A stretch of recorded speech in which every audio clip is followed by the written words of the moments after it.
What's going on, guys? I'm Bill and welcome to Bill's How To. Today I'm going to show you guys how to remove the worst invention ever made, and that's the one-way screws. So this here is a one-way screw. As the name suggests, it goes in one way and it doesn't come back out. Worst invention ever made. Hopefully they don't sell them anymore as far as I know. Unfortunately, a lot of people still have these around their house. So a good example is these window locks here. These screws are recessed into the body, making them almost impossible to get out. So I'm going to show you guys a whole stack of different ways to remove these. Let's do this. So just so you guys can see exactly what's going on, you can see here that it's actually got one flat end, okay, which is for the screwdriver to bite onto in order to tighten it to the right. But if you were to turn the screwdriver to the left, that section's actually been rounded off. So this section up here has been rounded off by factory. Hopefully you guys can see it there. And if you were to try and turn that to the left to loosen the screw, it actually slips completely off. So like I said, guys, you're able to turn to the right, tighten it, and that screw will go in. As I turn to the left, it just slips right off. There's nothing for it to actually bite onto, and that's what causes the problem right there. So we're going to start off with the easiest methods when you've got full access to the screw, and work our way up to the more difficult ones. Method number one, pair of pliers. Obvious choice. If you can access the head, you'll be able to bite onto that. You can use a whole range of different pliers, even some multis, whatever will give you the best advantage to getting the grip on that head. So bite it on and simply turn it around. That'll simply come undone. Working that all the way around.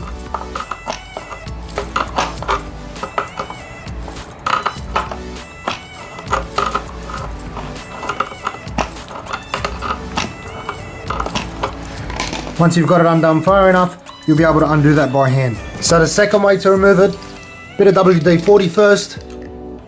Want to lubricate that screw, make it come out as easy as possible. And what we're using is just a regular chisel. So a sharp point on the chisel will bite into the head, and then it will allow you to remove that screw. So when using this method, making sure to actually put a bit of pressure down on the screw, and that will allow you to bite. So I'm not sure if you guys can see. That's actually turning around now. So long as you've actually putting a bit of pressure down, that'll come out easy. So another option when you've got access to the screw head is to use a hacksaw blade. What we'll be doing is simply making a slot straight into there so that we can get our flathead screwdriver in there, and that'll be able to reverse it back out.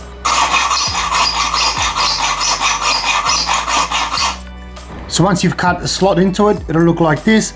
Now we can get our screwdriver in there, and that'll reverse out perfectly.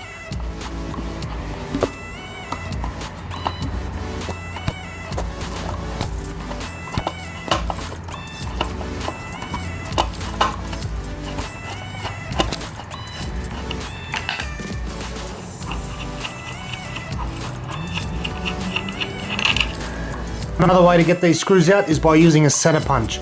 Now you can use a regular center punch where you'd actually line it up and give it a hit with a hammer. This one here is a spring-loaded one, so I can do it with one hand. All you want to do is position it. I'll just wait for that to focus.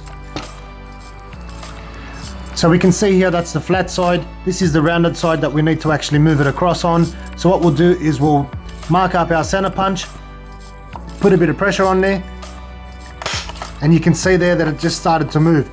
So it's a bit of a slow process, but when you're in trouble, this is a great way to get it out. But with the recessed screws, it's a little bit more difficult. You might not be able to get your hacksaw blade in, or you might not want to damage a lock. You can use a chisel once again, but you can pick a smaller head to try and get that in there. What I like to use is a center punch. Center punch will pass blow through there, which will unlock it. Usually you find if these have been put in a bit tight, this will actually loosen it up for you and then allow you to be able to move it around in different ways. So once again, giving that a click all the way around, you can see it's starting to get loose.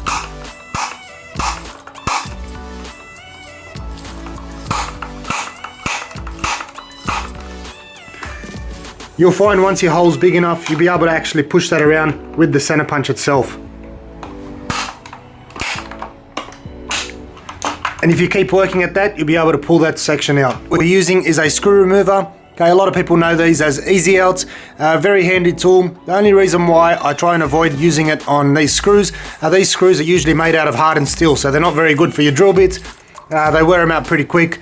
Nevertheless, let's get started. Center punch. We need to make sure this is centered so that we can use it to make a pilot hole.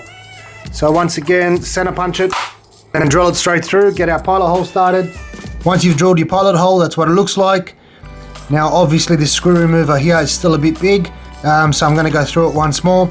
I just started off with a pilot hole to make sure I can get in between those grooves, and now I'll go one step up. Once you've drilled your hole, once again, try it out with the screw remover. Insert the threads, making sure to turn to the left.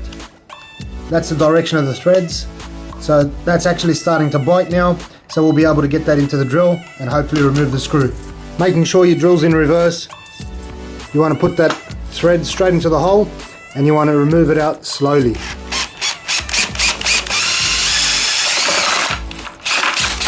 Another option is to use a household fork, just a standard household fork, and we're going to create a tool to be able to remove it. So what we're going to do with the fork, we're going to remove the two outer sections of the fork, leave the two middle bits on the middle. Okay, and as you can tell, it lines up with the head perfectly. So what I'm going to do is use the center punch, mark up 2 points in the middle, and we're going to use this fork to remove it.